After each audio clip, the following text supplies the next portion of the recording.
Smart School announces registrations for new admissions for class 11th and 12th. Admission open till availability of seats. Visit www.spsmartschools.com. UT Ladakh के कारगिल के शिमशा गांव में mobile signal नदारद हैं। थक हार कर गांव के बच्चे सिग्नल की तलाश में 1 किलोमीटर ऊपर पहाड़ चढ़कर ऑनलाइन शिक्षा हासिल कर रहे हैं। हालांकि वहां एयरटेल टावर लगे हैं, पर सिग्नल नहीं होने के कारण बच्चों को ऑनलाइन पढ़ाई में काफी दिक्कतों का सामना करना पड़ रहा है। वहीं यूटी लद्दाख प्रशासन के बेहतर संचार व्यवस्था के दावे हवाई साबित हो रहे हैं। कश्मीर में बढ़ते कोविड-19 के मामलों और ब्लड डोनेट करने वालों की कमी के कारण जिला अस्पताल हंदवाड़ा के प्रशासन ने भगतपुरा आर्मी कैंप से ब्लड डोनेशन कैंप आयोजित करने का अनुरोध किया। भारतीय सेना द्वारा गुडविल जेस्चर दिखाते हुए रेड क्रॉस सोसाइटी कुपवाड़ा और जिला अस्पताल हंदवाड़ा के सहयोग से भगतपुरा आर्मी कैंप में ब्लड डोनेशन कैंप का आयोजन किया। इस कैंप में 40 स्वयं सेवकों ने ब्लड डोनेट किया। ब्लैक और व्हाइट फंगस के बाद अब गाजियाबाद के एक मरीज में येलो फंगस की पुष्टि हुई है। इलाज करने वाले डॉक्टर बीपी त्यागी ने बताया कि 45 वर्षीय मरीज पहले कोरोना संक्रमित हुए थे और वो डायबिटीज से भी पीड़ित हैं। ब्लैक फंगस का इलाज करने के लिए ओटी में सफाई चल रही थी। इसी दौरान जांच में पता चला कि मरीज येलो फंगस से भी संक्रमित है। बता दें कि येलो फंगस के इस मामले ने डॉक्टरों की चिंता बढ़ा दी है।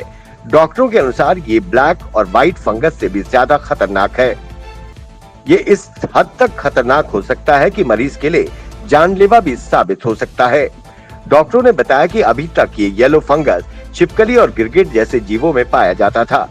इतना ही नहीं, ये जिस रेप्टाइल को ये फंगस होता है वो जिंदा नहीं बचता, इसलिए इसे बेहद खतरनाक और जानलेवा माना जाता है। पहली बार किसी इंसान में ये फंगस मिला है। श्रीनगर म्युनिसिपल कॉर्पोरेशन ने गैर कानूनी तौर पर आलूची बाग बंद पर बने भवनों पर बड़ा अतिक्रमण अभियान चलाया है। जॉइंट कमिश्नर प्लानिंग गुलाम हसन और एनफोर्समेंट विंग के चीफ मुदस्सिर बांडे ने वार्ड 28 और 29 का निरीक्षण करते हुए गैर कानूनी तौर पर बनाए जा रहे निर्माणों को ध्वस्त करवाया। श्रीनगर में और आसपास के इलाकों में गैर कानूनी तौर पर भूमि पर कब्जा कर गैर कानूनी भवनों, दुकानों को ध्वस्त करने का अभियान जोरों शोरों से चलाया जा रहा है।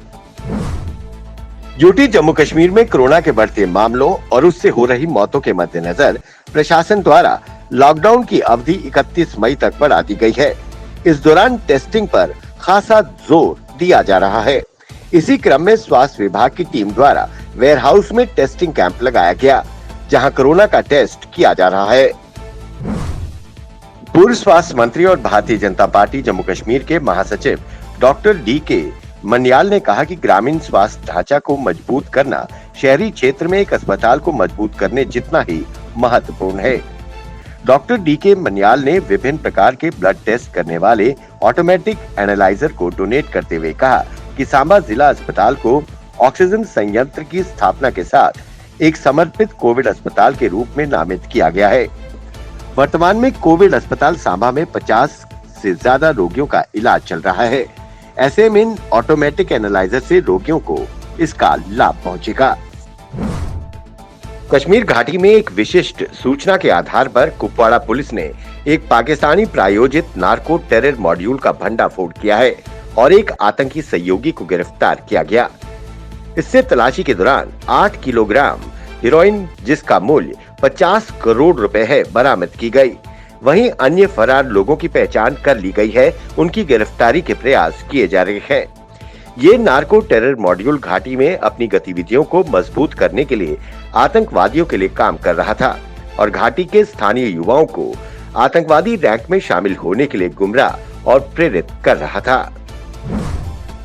RDIF और पेनेसिया बायोटेक ने स्पुतनिक वी का भारत में उत्पादन शुरू कर दिया है। भारत के पेनेसिया बायोटेक अब हर साल देश में 10 करोड़ डोज बना सकेगी। बता दें, रूस द्वारा विकसित ये कोरोना रोधी वैक्सीन कोरोना के खिलाफ बड़ी कारगर मानी गई है। उल्लेखनीय है कि भारत अभी सीरम इंस्टीट्यूट द्वारा निर्मित कोविशील्ड व भारत बायोटेक द्वारा तैयार की गई कोवैक्सीन के जरिए टीकाकरण कर रहा है।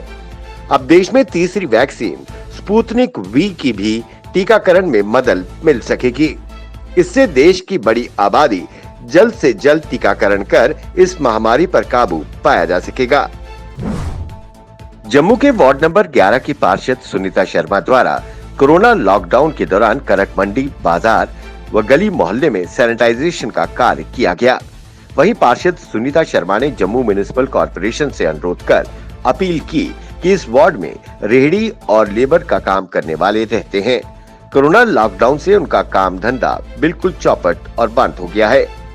वो अपने घरों में बैठे हैं। उन्होंने जीएमसी से प्रार्थना कर अनुरोध किया कि उनके खाने पीने की व्यवस्था की जाए। जम्मू में सेवा भारती और भारत सरकार के आयुष मंत्रालय ने संयुक्त रूप से एक मेडिकल कैंप का आयोजन किया। वहीं उन्होंने कहा कि ये दवाइयां कोविड पेशेंट्स को वितरित की जाएंगी। कोई भी कोविड पेशेंट पॉजिटिव मरीज का अटेंडेंट सेवा भारती के दफ्तर में पेशेंट का आधार कार्ड, फोन नंबर देकर फ्री में दवाइयां ले जा सकता है।